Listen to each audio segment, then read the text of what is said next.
La Iglesia Bautista Misionera de Vista Alegre te invita a este tiempo especial, donde, de la mano con Jesús, caminaremos hacia sus enseñanzas, las cuales cambiarán nuestras vidas. Empezaremos a caminar de la mano con Jesús por medio de los estudios sistemáticos del Nuevo Testamento, libro por libro y capítulo por capítulo. Seguimos esta semana con el capítulo 3 del libro de Mateo. Esperamos que este tiempo te lleve a descubrir más a fondo los preciosos tesoros que contiene la Biblia. Te animo a que participes activamente de ellos. Aparta este tiempo, busca tu Biblia y concentrémonos caminando por las Escrituras de la mano con Jesús. Seamos todos bienvenidos y que nuestro Señor Jesucristo les bendiga.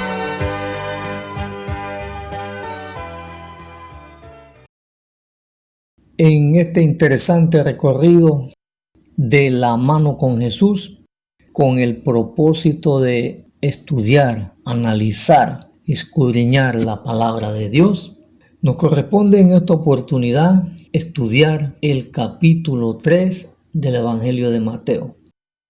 Esta interesante porción de la palabra de Dios nos relata dos interesantes acontecimientos, el cual vamos a conocer, vamos a comentar y le damos gracias por distinguirnos con su atención. El primero de estos acontecimientos lo ubicamos desde el versículo 1 hasta el versículo 12. El mismo nos habla del ministerio de Juan el Bautista. En lo que sigue de este capítulo 3, versículo 13 al 17, nos describe el evangelista Mateo el bautizo de nuestro Señor Jesucristo. Vamos a leer para beneficio de todo qué nos dicen los dos primeros versículos de esta porción de la palabra de Dios. En aquellos días vino Juan el Bautista predicando en el desierto de Judea y diciendo: arrepentíos, porque el reino de los cielos se ha acercado. Es importante señalar que desde aquel tiempo en que Dios había levantado a su último profeta, allá en el Antiguo Testamento, en el libro de Malaquías, habían transcurrido entre 400 y 450 años al momento en que Dios levanta a otro profeta como es Juan el Bautista. Y para un propósito muy particular, y eso sí nos lo precisa el versículo 2, nos dice que Juan el Bautista había aparecido en el desierto predicando y diciendo: arrepentíos. Esta expresión de arrepentido o de arrepentimiento, la demanda que Dios le hace a su pueblo y a sus pseudo líderes religiosos. Decimos pseudo líderes porque tanto los fariseos como los saduceos se habían olvidado de Dios y eran ellos los que se habían abrogado el derecho o el privilegio de interpretar o dirigir la palabra de Dios mediante tergiversaciones que habían adoptado de las costumbres y de las tradiciones de los hombres, que eso lo vamos a ver un poquitito más adelante. El propósito de la predicación de Juan el Bautista era el mensaje de arrepentimiento, la demanda que Dios le hacía a su pueblo, porque podemos decir que prácticamente se habían olvidado de ello. ¿Y por qué Dios demandaba hacía ese llamado de arrepentimiento a su pueblo?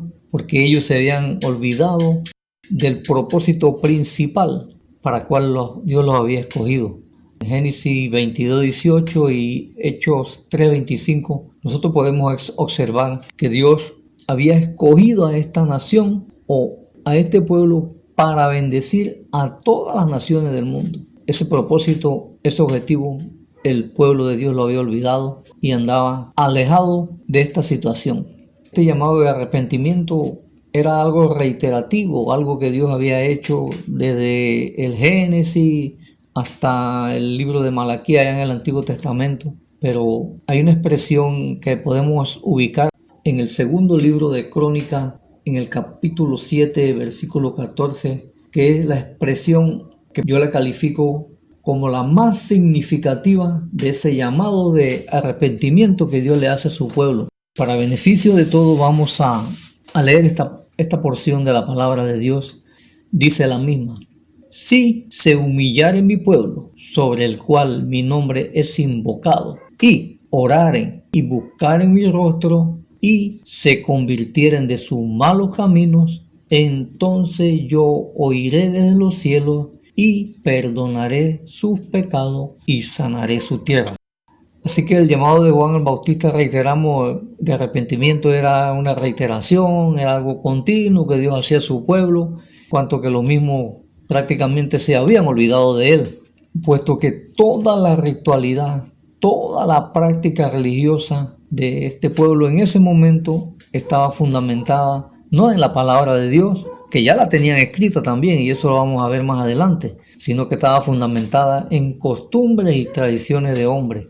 El propio Jesucristo confrontó a los líderes religiosos con esta realidad. Observamos allá en el capítulo 15 de este mismo evangelio de Mateo, cómo Jesucristo reprende a los escribas y a los fariseos porque estos habían invalidado el mandamiento de honrar a padre y madre con algo que ellos habían copiado de una tradición. La tradición decía que si el dinero que ellos habían destinado para dar una ofrenda o para ayudar a su padre y a su madre, la habían destinado para una ofrenda, ya con eso ellos invalidaban ese mandamiento y quedaban a salvo. Y en realidad eso no era así, porque eso era una práctica que ellos habían aprendido de las tradiciones de los hombres. Y Jesucristo lo confronta con esta realidad. Esto lo podemos ver, reitero, allá en el capítulo 15 de este mismo evangelio. Es importante reiterar que desde que Dios había levantado a su último profeta, Malaquías, habían transcurrido esos 450 años. Fundamentado en eso, nosotros podríamos pensar que el pueblo de Dios se había olvidado del mismo por ese largo tiempo que había transcurrido en que Dios no le levantaba un profeta y que en el momento le estaba levantando a Juan el Bautista.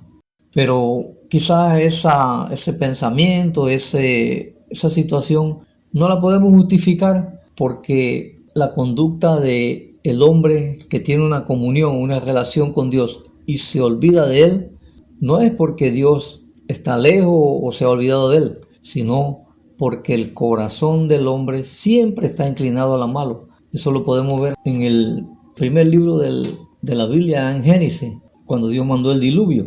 Dios mandó el diluvio porque cuando él vio la maldad del hombre, él se entristeció. ¿Qué observó él? Que el corazón del hombre siempre estaba inclinado a lo malo, siempre estaba destinado a lo malo. Podemos observar que Noé encontró gracia delante de Dios y Dios no llevó a cabo ese juicio que había decretado, que quería eliminar al hombre y su creación. Cuando el hombre se olvida de Dios es porque su corazón está siempre destinado a lo malo y no por falta de alimento de la palabra de Dios. Ya el Antiguo Testamento existía de manera escrita y el propio Jesús lo leía en la sinagoga cuando él estuvo en su ministerio en la tierra. Eso lo podemos ver también en los siguientes capítulos de este mismo evangelio de Mateo.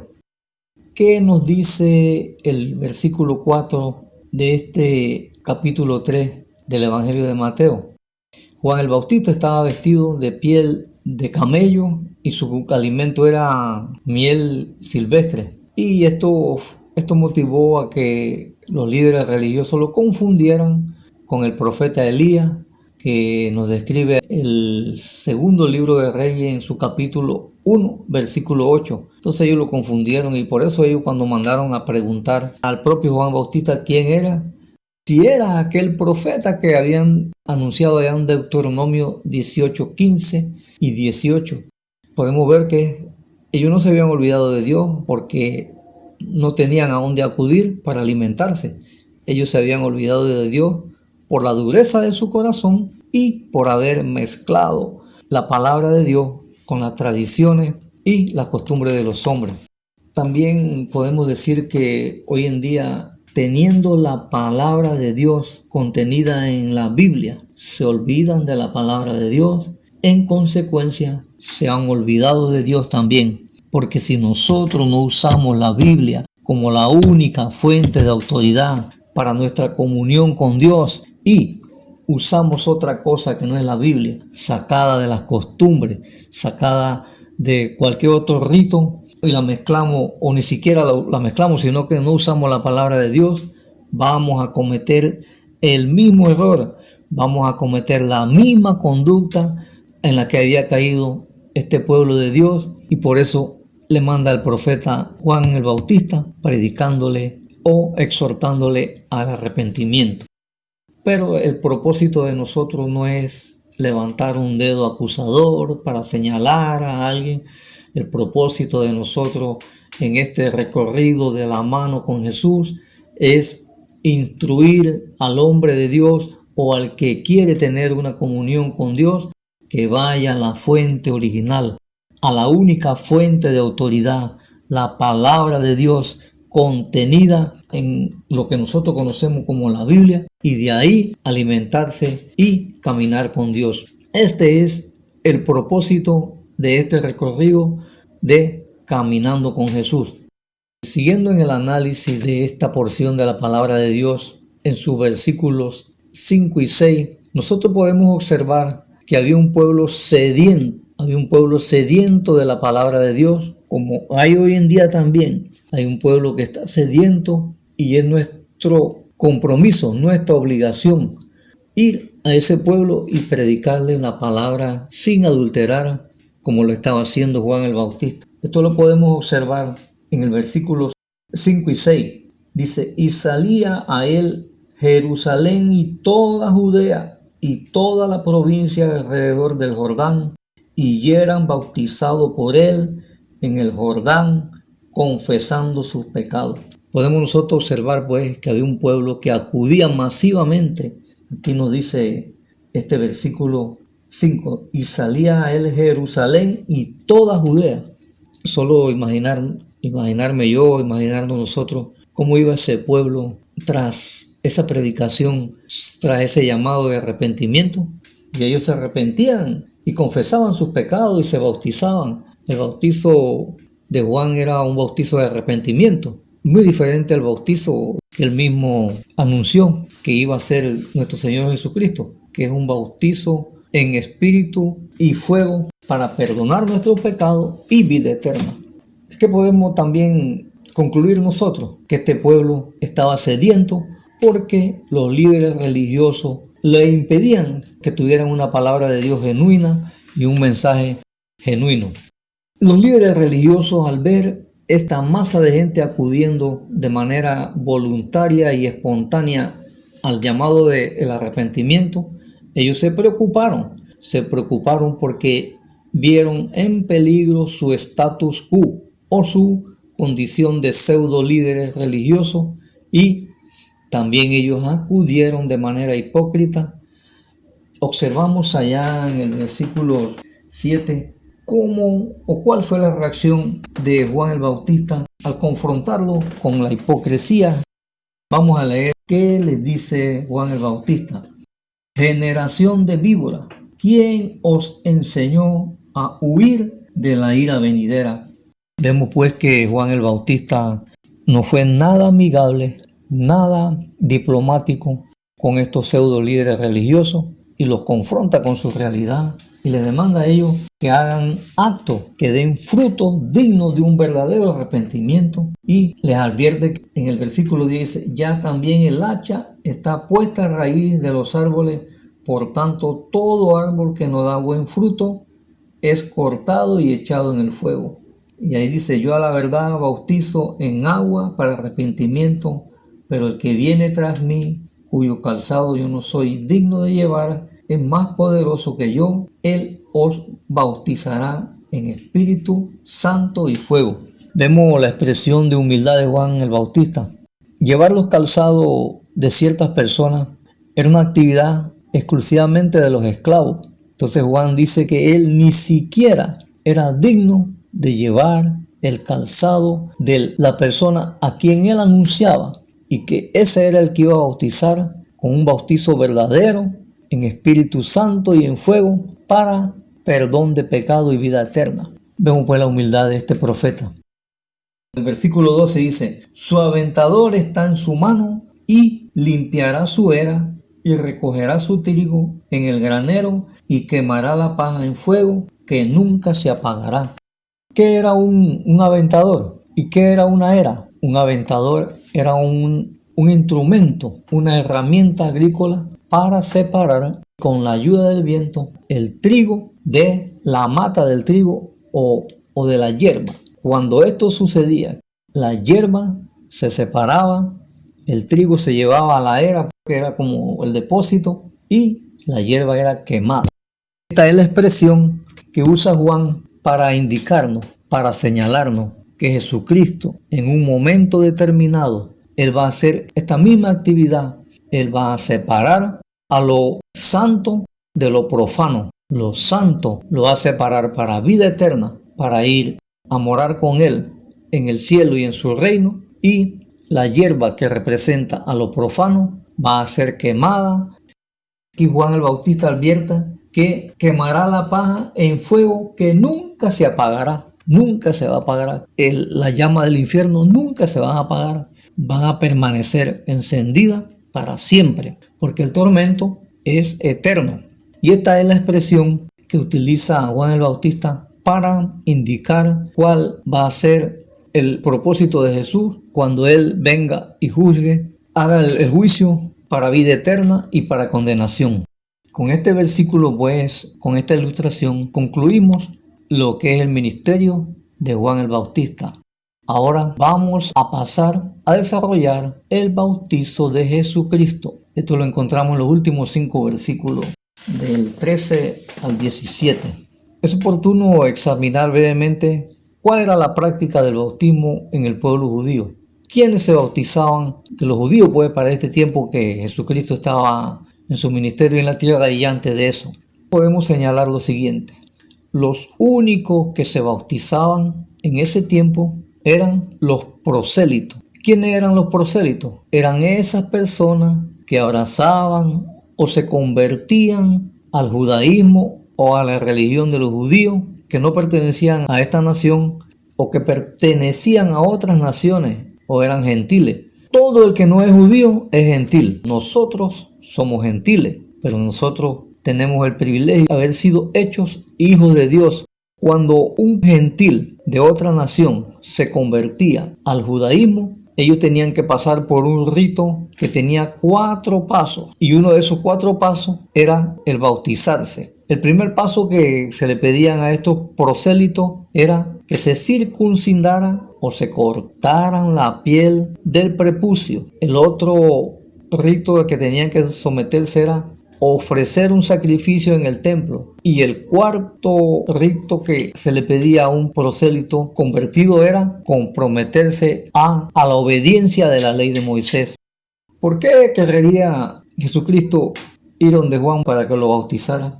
Veamos, dice: entonces Jesús vino de Galilea a Juan al Jordán para ser bautizado por él. Nosotros observamos que Jesucristo ni era prosélito, no pertenecía a ninguna nación pagana, no era gentil, no tenía la necesidad de convertirse al judaísmo porque él era judío. El otro elemento, todo el que se iba a bautizar y aún siendo judío era porque tenía pecado para el perdón de los pecados. Entonces sale la siguiente interrogante: ¿cuál era el propósito? ¿Por qué Jesús acudió a donde Juan a bautizarse o a pedirle que lo bautizara? Podemos encontrar en la siguiente expresión que nos da el propio Jesucristo. El versículo 14 nos dice que cuando Jesucristo le hace la petición de que lo bautice, Juan se le oponía diciendo: yo necesito ser bautizado por ti y tú vienes a mí. E inmediatamente Jesús le dice: así conviene que cumplamos toda justicia. Esta es la respuesta que Jesucristo le da a Juan. Y aquí podemos nosotros encontrar la respuesta a esa interrogante que nos surge de por qué Jesucristo, no teniendo la necesidad de bautizarse porque no tenía pecado, no tenía la necesidad de bautizarse porque tampoco era prosélito o tenía la necesidad de convertirse al judaísmo porque no pertenecía a ninguna nación pagana ni era gentil. Aquí encontramos esa respuesta. La expresión de Jesucristo que así conviene que cumplamos toda justicia nos indica que tanto él como Juan el Bautista debían cumplir o someterse a la justicia de Dios. ¿Cuál es la justicia de Dios? No es más que cumplir su voluntad con humildad, en obediencia, dando testimonio ante él y los hombres de su presencia en nuestras vidas, en la vida del creyente. Eso fue lo que hizo Jesucristo al pedirle a Juan que lo bautizara. Se humilló, como lo dice el apóstol Pablo en la carta a los Filipenses, en el capítulo 2, el versículo 8. Se humilló hasta la muerte y muerte de cruz. Ese fue el acto que hizo Jesucristo. También para dar de testimonio a toda esa cantidad de personas, a los propios pseudo líderes religiosos, cuál era el propósito de que él tenía que cumplir. Pasar por la puerta del bautizo en Espíritu Santo y fuego para vida eterna y vivir con él para siempre. Hermanos, hermanas, amigos y amigas, vamos a ver la conclusión de este estudio.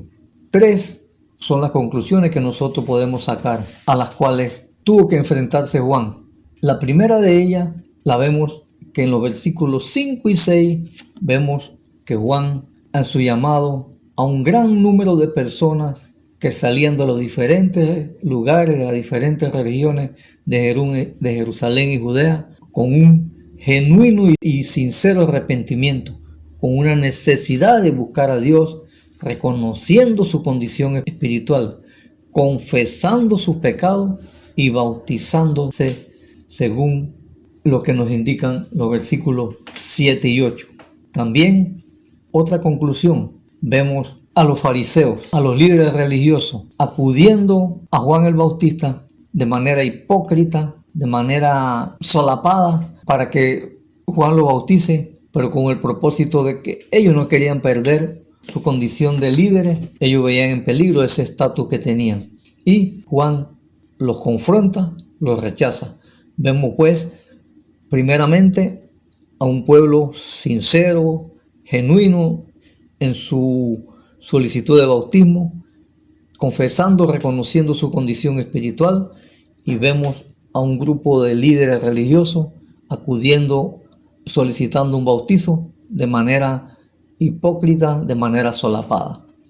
Otro tercer elemento que podemos ver, observamos al Mesías acudiendo al bautizo de Juan el Bautista para dar testimonio de obediencia ante Dios, Padre y los hombres, pero lo más importante, estaba enseñando, predicando con el vivo ejemplo de que la única alternativa para llegar a Dios Padre es pasar por la puerta de un arrepentimiento genuino. Esas son las 3 conclusiones de este capítulo 3 del Evangelio de Mateo. Esperamos en Cristo que el estudio que hemos hecho hoy haya sido de bendición para ti y que puedas profundizar en la palabra de Dios de la mano con Jesús. Nuestro próximo encuentro es con el capítulo 4 del libro de Mateo. Estúdialo en la semana antes de llegar el miércoles. Obsérvalo muy bien y por medio de la observación interpreta la palabra de Dios. Aplícala a tu vida. Dios te bendiga.